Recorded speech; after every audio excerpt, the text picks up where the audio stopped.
Garrett, the other big news, J.D. Vance will be on the Trump ticket as his VP pick. Why Vance?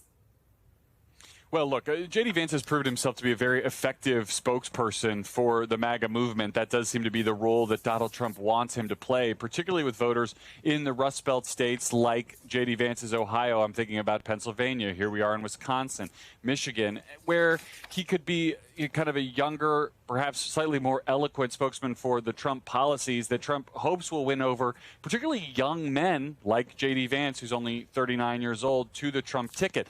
One of the downsides to Vance, and I think one of the things we're going to see the Biden team try to exploit, is his long history prior to his conversion, if you will, as a Trump critic. Listen to some of what J.D. Vance had to say about Donald Trump, the candidate, back in 2016. I'll tell you why both parties think it's useful now on the other side. I'm a never Trump guy. I never liked him. At the end of the day, do you believe Donald Trump, who always tells the truth? Just kidding. Or do you believe that woman on that tape? There is definitely an element of Donald Trump support that has its basis in racism or xenophobia. I don't hide from that. I was certainly skeptical of Donald Trump in 2016, but President Trump was a great president, and he changed my mind. I think he changed the minds of a lot of Americans.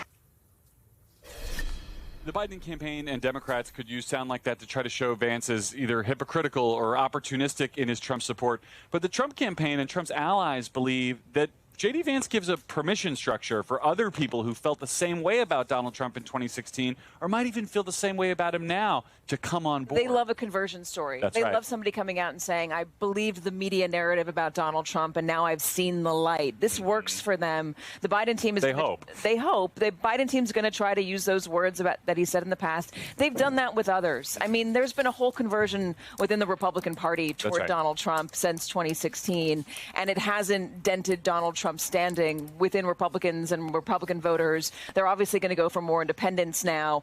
J.D. Vance is going to be useful. I was talking to somebody this morning within the campaign who said J.D. Vance will be specifically useful in the Rust Belt states. I mean, J.D. Vance is from Ohio. He wrote Hillbilly Elegy. They believe that even though he's got a Yale-educated lawyer, that he can camp out in Michigan, in Pennsylvania, in Wisconsin, here in this state, and speak to working-class voters in an authentic way. And remember, in 2016, they were bleeding suburban women. They didn't think they could get suburban women back, but they thought that they could break down the blue wall on the message of jobs, jobs, jobs. And people were really skeptical about that at the time. What do you mean that this guy is going to be able to do something that Republicans have not been able to do in modern history? The Democrats had that wall so firmly built. But they believe, again, that if they're able to take somebody like J.D. Vance, who is authentic on the working class messaging, they can win again using that strategy, even if they are bleeding away independents, even if they are bleeding away suburban women. And, you know, they think they're going to do better with the Latino and the black vote. But this is a strategy that they're going to go full force on. James, I want to get your perspective on that, too. How did someone like J.D. Vance, who, as you heard, once called a never Trump guy, who has called Trump himself cultural heroin, how did he turn into Trump's running mate? The full inside route. I mean, obviously, Trump is it's very important to him that they look the part. And he thought that Mike Pence looked the part. And he also obviously thinks that J.D. Vance played the part, but he got very close to the family. You know, there's reporting showing, even from NBC, that Donald Trump was inclined to go with Doug Burgum, the North Dakota governor, and then the family, particularly the sons, came to the former president and said, no, you're going to do J.D., you're going to do J.D., you're going to do J.D. And he got close with Susie Wiles, who's also a top campaign official. And they said, here's the argument. And they laid it out, particularly as it relates to the Rust Belt states, but also that he's young enough. I mean, Donald Trump kind of make a decision like he does a Supreme Court nominee. He finds someone who is young and well-educated who can preserve the legacy for decades to come. And so on that, the reporting about, you know, his decision and maybe grappling with, is it Burgum, but his sons pointing him to Vance. This was a different type of calculation this time around compared to last time around. NBC is reporting that back in 2016, Trump looked to his daughter and her husband, the more establishment-friendly Ivanka Trump and Jared Kushner, for strategic advice. But this time, his red meat-throwing sons have a more central role in his campaign. And instead of going with a longtime traditional Republican like Mike Pence, Trump chose the MAGA warrior Vance.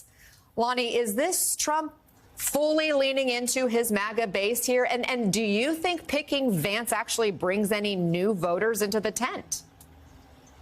Well, I think that the Trump campaign recognizes that there is one pathway to victory for Joe Biden or for any Democratic candidate, really, and that is through those blue wall states. And I think politically, they view this as being incredibly advantageous. I would think that they also believe that Vance is the most articulate spokesperson for the populist, neo-populist, whatever you want to call it, perspective on issues like trade and competition and other issues where the Republican Party has really changed from the Republican Party of Mitt Romney, the one that certainly I was very involved in. So I do think that they view this both as a substantively savvy move as well as politically beneficial with respect to what they need to win this election. James, President Biden was asked about Vance during NBC's exclusive interview with him. Take a listen.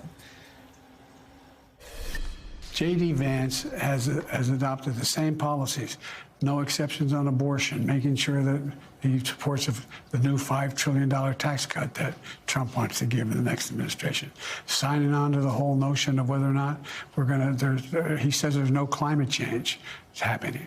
I mean, he signed on to the Trump agenda, which he should if he's running with Trump. James, how do you think the Biden campaign sees Vance as a VP contender here? Well, look, I think one thing they're obviously going to try to drive home are some of the more positions where he does disagree with Trump, which is more to the right. But in fairness, when Joe Biden picked Kamala Harris, she was a person who supported, Medicare for all. She supported the Green New Deal. She was one of the first co-sponsors on that and obviously had that one big debate moment. Look, this vice presidential debate is going to be extremely key with these two oldest nominees in U.S. history. And these two figures, Harris and in J.D. Vance, is possibly being the future of American politics. One thing I would like to say, though, is one thing that has changed in terms of the environment here in Milwaukee is while the polls have not really shown much movement from the debate, and clearly we haven't had any polling since the attempted assassination attempt, but delegates here feel like this is in the bag. They feel like the Republicans are going to win, and they're wondering if even they can get a landslide. Now, again, polling is not suggesting that is remotely true. We've seen a conviction of a former president that didn't move polls. We saw all the charges that didn't move polls. We've seen everything else that didn't move polls. Maybe this is not going to move polls either, but I will tell you the environment here is that they're very jubilant right now. And we have reporting that Vice President Harris reached out to J.D. Vance after this announcement, congratulated him, welcomed him into the race, and expressed her hope that he would meet her for that debate that's been proposed later this summer, early fall, by CBS News. Hey there, MSNBC fans. I'm Luke Russert, and be sure to join me, Rachel Maddow, Jen Psaki, Lawrence O'Donnell, Steve Kornacki, Joy Reid, and many more September 7th in Brooklyn, MSNBC Live Democracy 2024. Click on the link for ticket information. We will see you there.